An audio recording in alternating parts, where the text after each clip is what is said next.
Je suis le frère Rousseau, je salue le peuple de Dieu. Je m'adresse à tous ceux qui sont dans la dispersion selon l'esprit, à tous les enfants de Dieu qui partagent la même foi que nous. Frères et sœurs en Christ, la dernière fois nous avons fini par le requérant dans la deuxième sacrificature. Nous avons parlé de la victime, du sacrifice, du requérant, et nous devions parler aujourd'hui du destinataire et du sacerdoce. Commençons par le destinataire. Le destinataire, c'est celui qui reçoit le sacrifice. C'est celui à qui le sacrifice est adressé. Donc à Dieu. Mais dans le cadre de la deuxième sacrificature, nous pouvons revenir en arrière pour comprendre de qui il s'agit. Il dit Galates 6, verset 10. Ainsi donc, pendant que nous en avons l'occasion, pratiquons le bien envers tous et surtout envers les frères en la foi. Amen. Donc, envers tous et envers les frères à la foi. Donc, envers l'homme de Dieu et envers tout homme animal.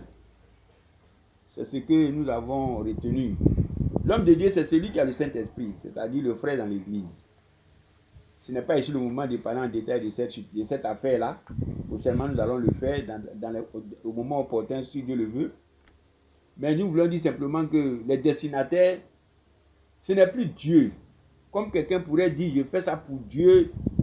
Non. Aujourd'hui, Christ, Dieu est en nous. Donc, en le faisant aux frères, c'est à Dieu que nous le faisons. Dans l'ancienne sacrificature, il y avait un lieu où les sacrifices devaient être faits. Et c'est en cela qu'il était convenable de dire on sacrifie à Dieu. Mais aujourd'hui, puisqu'il est en nous, par le Saint-Esprit qui habite en nous, parce qu'il a dit que nous sommes le temple de Dieu, donc le sacrifice maintenant, c'est à l'homme de Dieu, c'est-à-dire celui en qui Dieu est. C'est pourquoi il parle du frère en la foi. Et quand il parle de envers tous, il parle ainsi de toute personne que nous appelons l'homme sauvage, l'homme animal. Donc voici les nouveaux destinataires que le Seigneur nous présente. L'homme de Dieu, c'est-à-dire le frère en Christ qui a le Saint-Esprit, et toute autre personne. Parce que ces personnes, ce sont des créatures de Dieu. Le sacerdoce. Le sacerdoce selon l'ordre de Melchisédek. Ici, il s'agit du sacerdoce selon l'ordre de Melchisédek. Pour Israël, c'est le sacerdoce lévitique.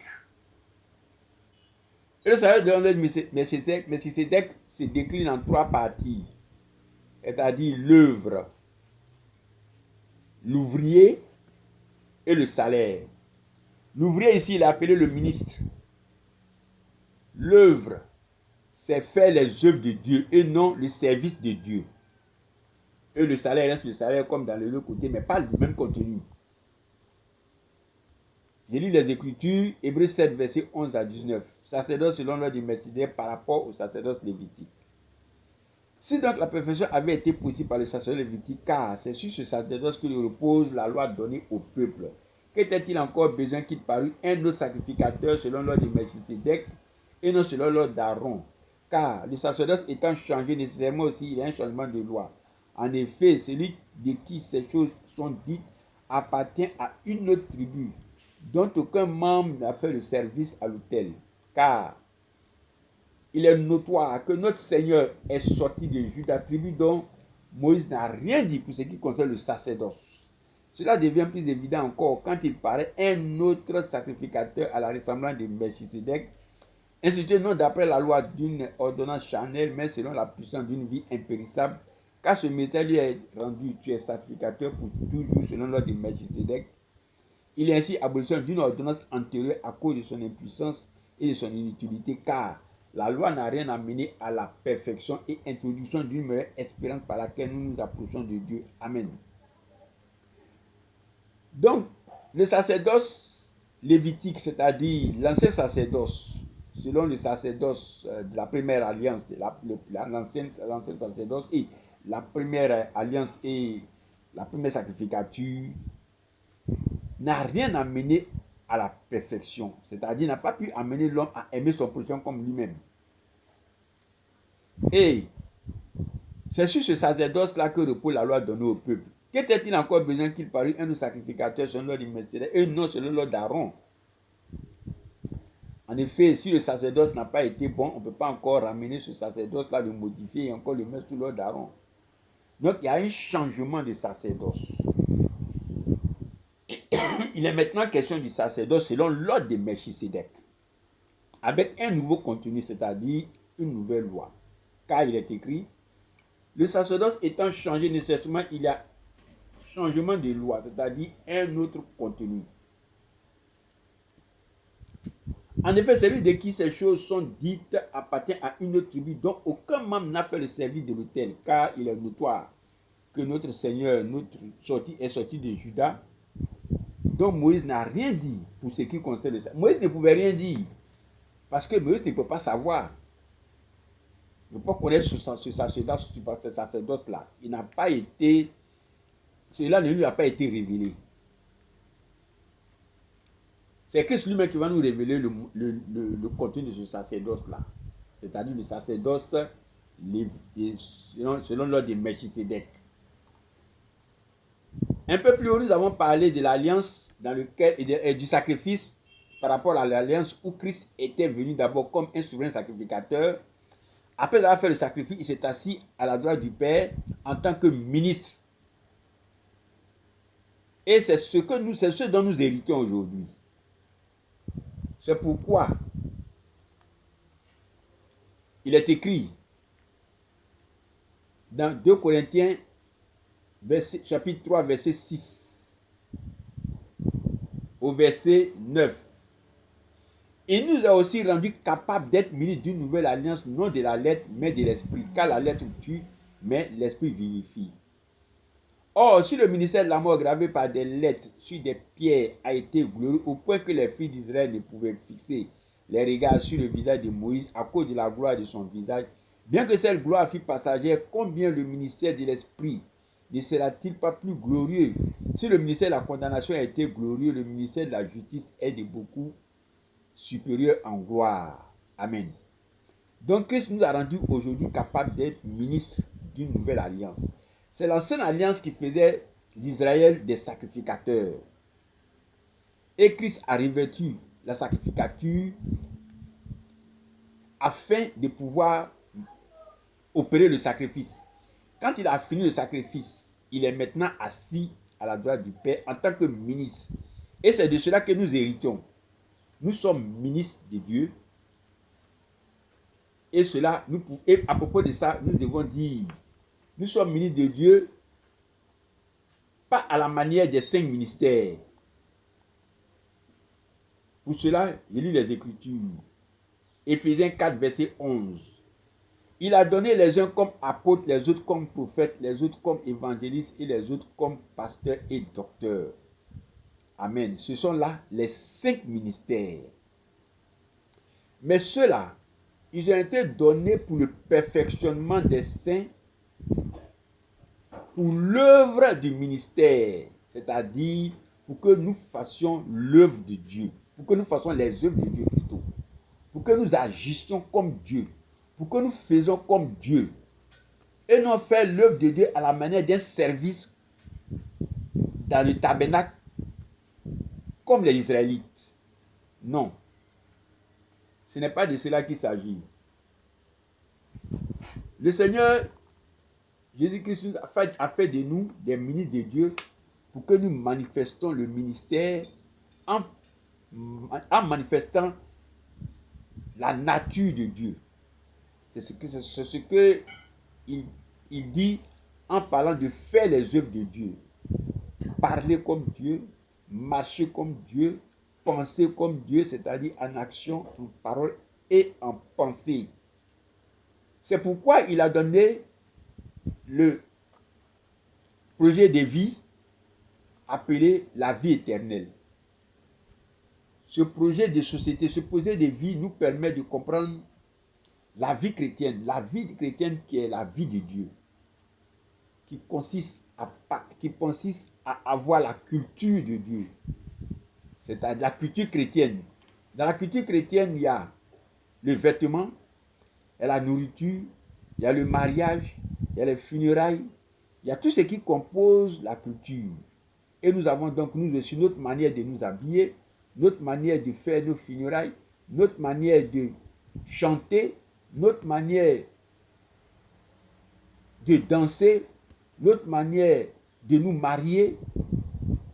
C'est cela, faire les œuvres de Dieu. Avoir la nature de Dieu. Comme quelqu'un pourrait dire la civilisation chrétienne en un seul mot.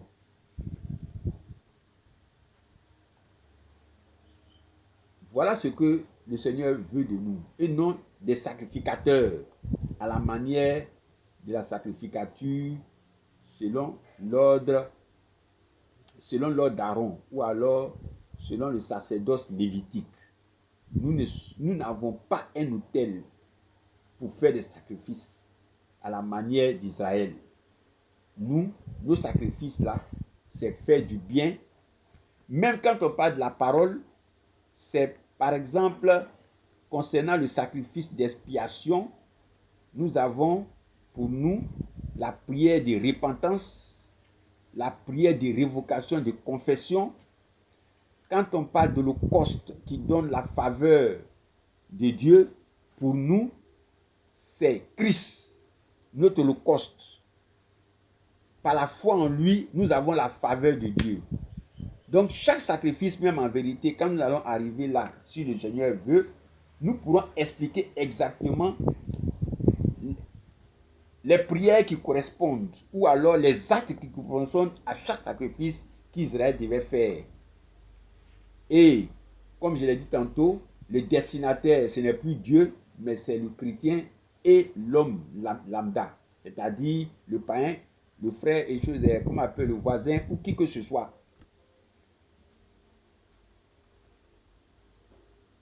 Donc, nous sommes maintenant ministres de Dieu parce que nous faisons les œuvres de Dieu. Il est bon que nous arrêtons sur faire le service de Dieu et faire les œuvres de Dieu. Faire le service de Dieu, c'est à la manière du serviteur dans le tabernacle, où le Seigneur, par Moïse, a donné à Israël l'animation dans le tabernacle. Il y a les Lévites qui sont à la disposition d'Aaron. Et ces Lévites-là, chacun avait son rôle. Quand il fallait lever le camp, chaque famille des Lévites savait ce qu'il devait porter. Quand il devait s'arrêter quelque part, chaque famille des Lévites savait ce qu'il avait à faire. Et les Lévites devaient assister les enfants d'Aaron dans toutes les tâches au sein du tabernacle. Aujourd'hui, dans l'église, chacun aussi a son rôle, mais pas à la manière d'Israël. Il a donné les dons comme pour l'église, il a donné les dons pour l'utilité commune. Il a donné les 5 ministères pour le perfectionnement et l'édification du corps. Il nous a donné la doctrine de Christ afin que nous manifestons l'amour pour notre prochain comme nous-mêmes. Ce sont des choses qui sont bien dites et que nous sommes appelés à appliquer. Et c'est ça, faire l'œuvre, faire les œuvres de Dieu. Nous parlons de la bienfaisance, nous avons parlé déjà de la bienfaisance, la libéralité qui sont les sacrifices, le salaire. Hébreux 13, verset 10. Nous avons un autel dont ceux qui font le service au tabernacle n'ont pas le pouvoir de manger.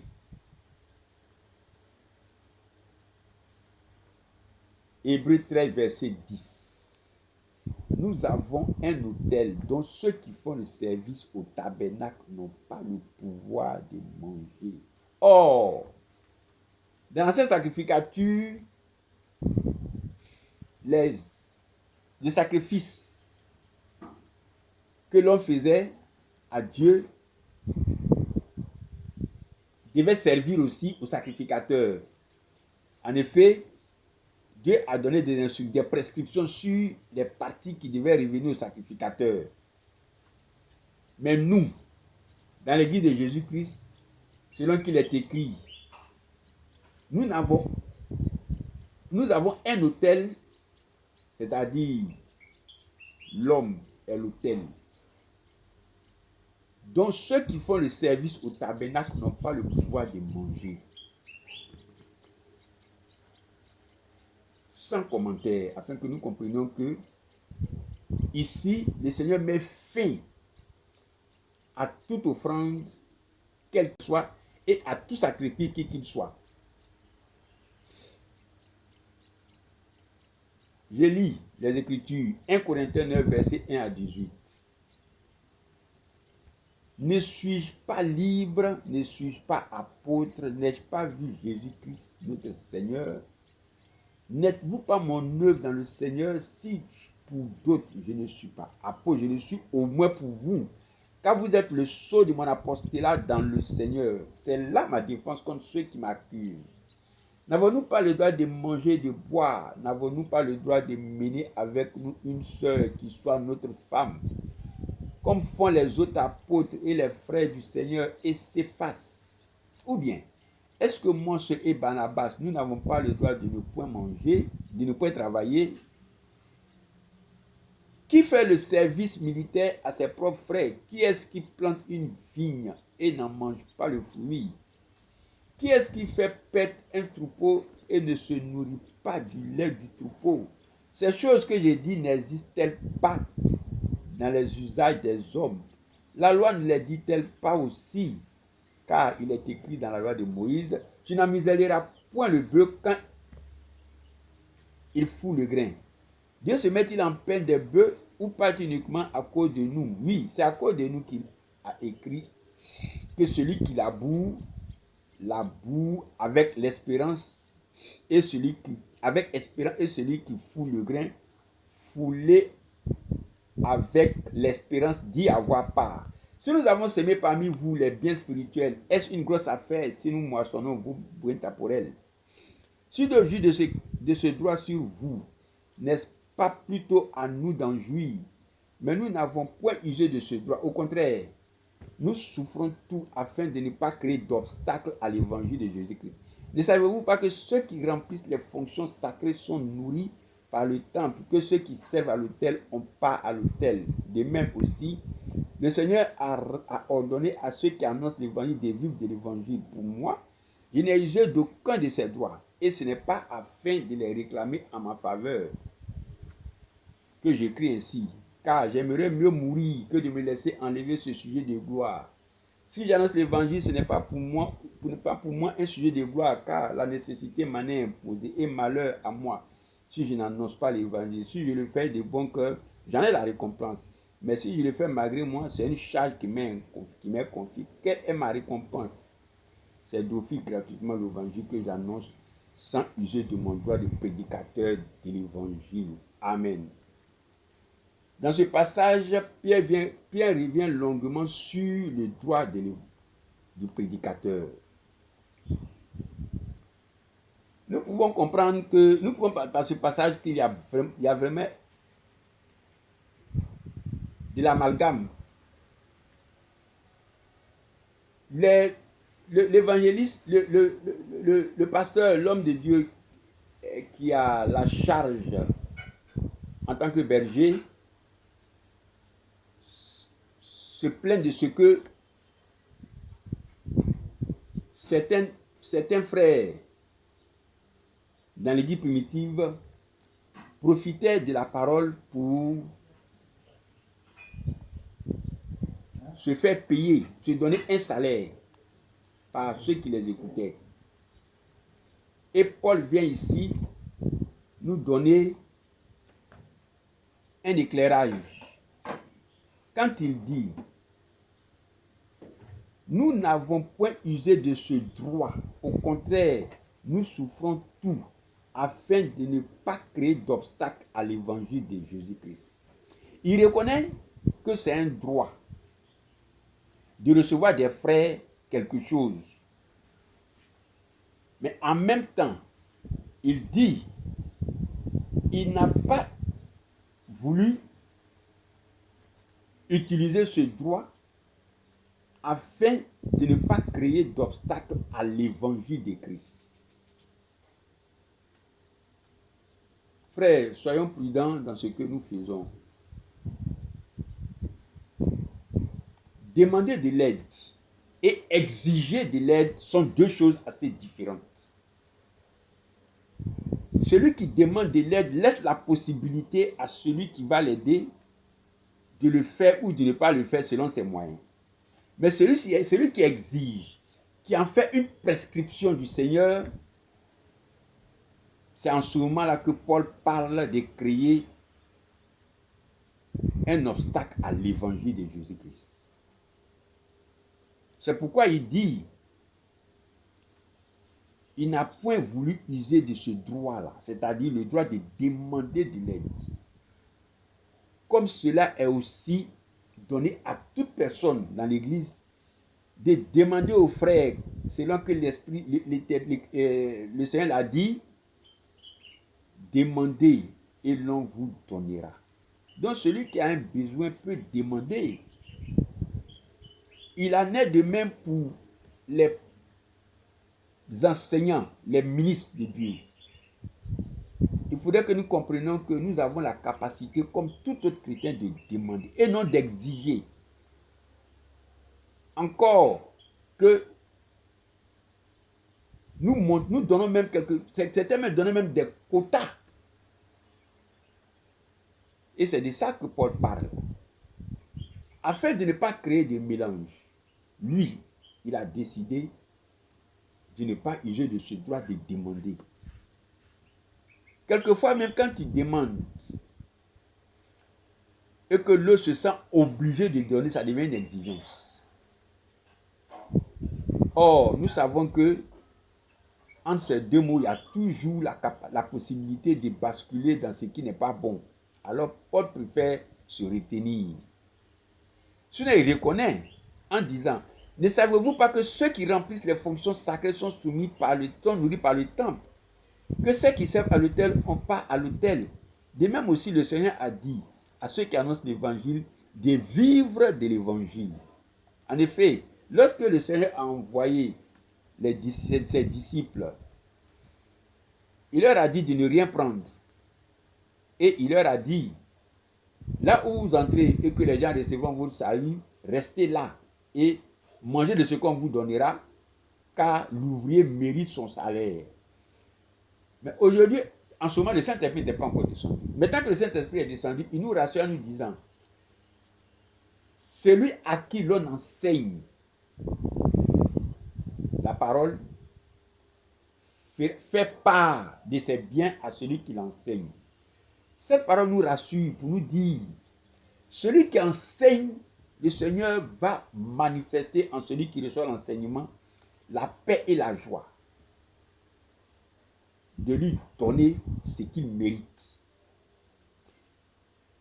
Il a dit celui qui enseigne et non celui qui prêche et non celui qui exhorte, mais c'est celui qui enseigne.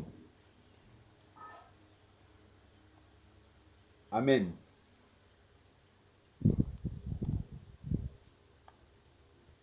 Le Seigneur, notre Seigneur Jésus-Christ, ne nous laissera pas dans la faim en ce qui concerne les enseignants, afin que personne ne se sente obligé d'aller tordre le bras de qui que ce soit. Galates 6, verset 6. Je lis les Écritures. Que celui à qui l'on enseigne la parole fasse part de tous ses biens à celui qui l'enseigne. Ne vous y trompez pas, on ne se moque pas de Dieu. Ce qu'un homme aura sémé, il le moissonnera aussi. Celui qui sème pour sa chair, moissonnera de la chair la corruption. Mais celui qui sème pour l'esprit, moissonnera de l'esprit la vie éternelle. Amen. Donc, le Seigneur nous rassure en nous disant, qu'il pourvoira en ce qui concerne ceux qui sont dans l'enseignement. Il ne dit pas de dire à celui à qui tu enseignes de te donner tous ses biens, ce n'est pas ce qu'il dit.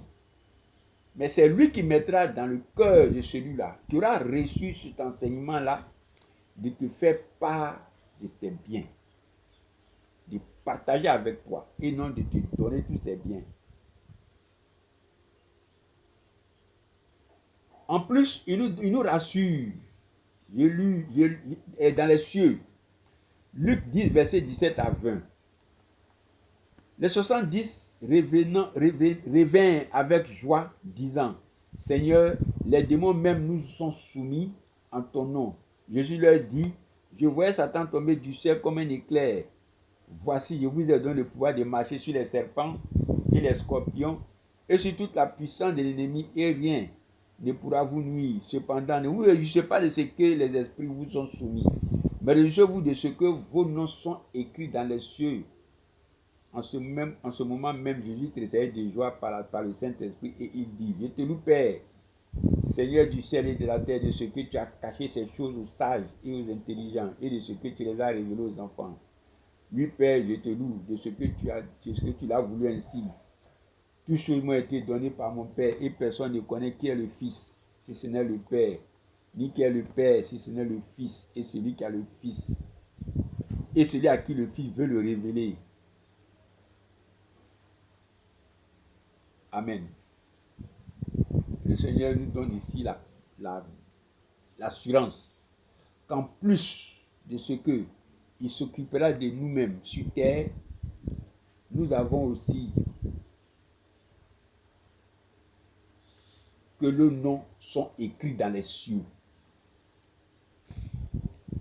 Voici les salaires que le Seigneur promet à ceux qui manifestent le sacerdoce, c'est-à-dire les ministres de Dieu pour l'œuvre et les ministres de Dieu pour l'enseignement, c'est-à-dire le quintuple ministère. Amen. Prochainement, nous allons parler de la construction de l'église de Jésus-Christ et la deuxième alliance, le deuxième testament et la deuxième sacrificature. Que Dieu vous garde. À la prochaine.